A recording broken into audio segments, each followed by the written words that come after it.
जयपुर में Rajasthan international centre पर राउटलेज UK द्वारा प्रकाशित डॉक्टर संजीव बोथरा की पुस्तक design education in India values of socially responsible design का विमोचन किया गया। इस मौके पर जयपुर डिजाइन शिक्षा और अभ्यास के क्षेत्र में विशेषज्ञों के एक अभूतपूर्व सम्मेलन का साक्षी बना। प्रोफेसर अशोक चटर्जी, जो डिजाइन शिक्षा के अग्रणी और राष्ट्रीय डिजाइन संस्थान अहमदाबाद के कार्यकारी निदेशक, संजीव बोथरा स्मृति व्याख्यान डिजाइन शिक्षा किस उद्देश्य के लिए उपयुक्तता प्रस्तुत की। पुस्तक का विमोचन एक पैनल द्वारा किया गया, जिसमें डिजाइन और शिक्षा के क्षेत्र की प्रतिष्ठित हस्तियां शामिल हुई। प्रोफेसर आदित्य रंजन एक प्रसिद्ध टेक्सटाइल डिजाइन शिक्षक, अभ्यासकर्ता और शोधकर्ता हैं, जिन्होंने एनआईडी में 40 साल बिताए। उन्होंने हैंडमेड इन इंडिया नामक भारतीय हस्तशिल्प की इंसाइक्लोपीडिया को लिखित और सहज संपादित किया था। प्रोफेसर हिमाद्री घोष, पूर्व डीन, फैकल्टी ऑफ डिजाइन और निदेशक, Vanasthali institute of design, professor Jatin Bhatt, संस्थापक dean, school of design, Ambedkar विश्वविद्यालय, प्रोफेसर संगीता श्राफ, डीन और निदेशक, इंस्टीट्यूट ऑफ डिजाइन, निर्मा विश्वविद्यालय। इस अवसर पर नीता मुखर्जी, जिन्होंने संजीव की पुस्तक का संपादन किया, भारतीय शिल्प डिजाइन संस्था NIFT, Pearl academy of design, Srishti Manipal, institute of art, design and technology, JK Lakshmipat विश्वविद्यालय और विवेकानंद ग्लोबल विश्वविद्यालय जैसे अन्य प्रतिष्ठित डिजाइन संस्थानों के कई फैकल्टी सदस्य भी मौजूद रहे। कार्यक्रम में डॉक्टर संजीव के परिवार और साथियों द्वारा सभी का आभार प्रकट किया गया। संजीव बोथरा ने अपना जो थीसिस किया था, PhD की थी उन्होंने, वो डिज़ाइन एजुकेशन पे की थी।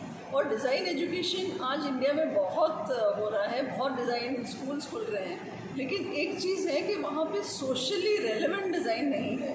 जो समाज के लिए ज़रूरी हो, उस तरह का डिज़ाइन करिकुलम डेवलप कैसे हो, वो पूरा जो है संजीव का थीसिस है, उसके बारे में है। और ये पूरी बुक डिज़ाइन उसी के बारे में हुई है कि किस तरह से हम डिज़ाइन के करिकुलम को ऐसा रेलेवेंट बनाएं कि आज के युग में वो समाज के लिए काम आए। संजीव को मैं बहुत साल से जानता हूँ।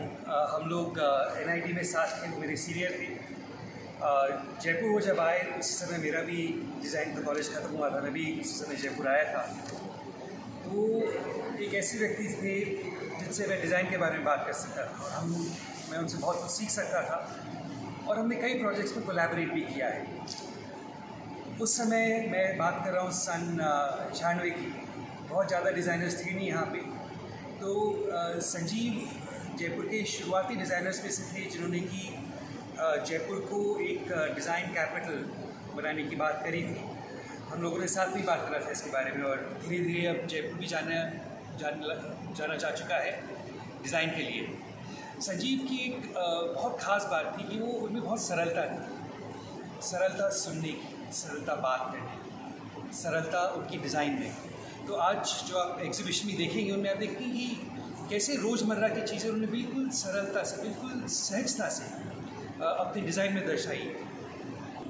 देखिए, नेल्सन मंडेला ने ये बोला था कि education is the most powerful weapon which you can use to change the world. So इसी के रेलेवेंस में मैं बोलूँगी कि Sanjeev actually was a teacher that change the way student imagined the world in them and them in the world.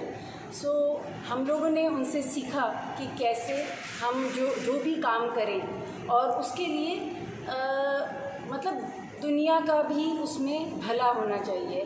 ऐसा नहीं है कि हम कुछ डिज़ाइन वर्क कर रहे हैं और उससे किसी भी तरीके से प्लैनेट को नुकसान हो। तो ये उनका एक बहुत अच्छा फ़िलॉसफी था, और वो हमेशा अपने जीवन में भी ये चीज़ प्रैक्टिस करते थे। तो हमने सिर्फ क्लासरूम में उन्हें नहीं देखा पढ़ाते हुए डिज़ाइन एज अ सब्जेक्ट, लेकिन हमने उन्हें वो प्रैक्टिस करते हुए देखा उनकी लाइफ में कि कैसे मिनिमलिज़म, कैसे जीवन जिया जाता है, कैसे स्पिरिचुअल होके आप एक काम को, मैंने उनके साथ काम किया तो मैंने ये रियलाइज़ करा कि काम जो है वो एक हमें हायर स्टेट में लेके जाता है। तो मेरा आज भी अनुभव यही है उनके साथ कि जो भी आप काम करें तो वो एक मेडिटेशन की तरह करें।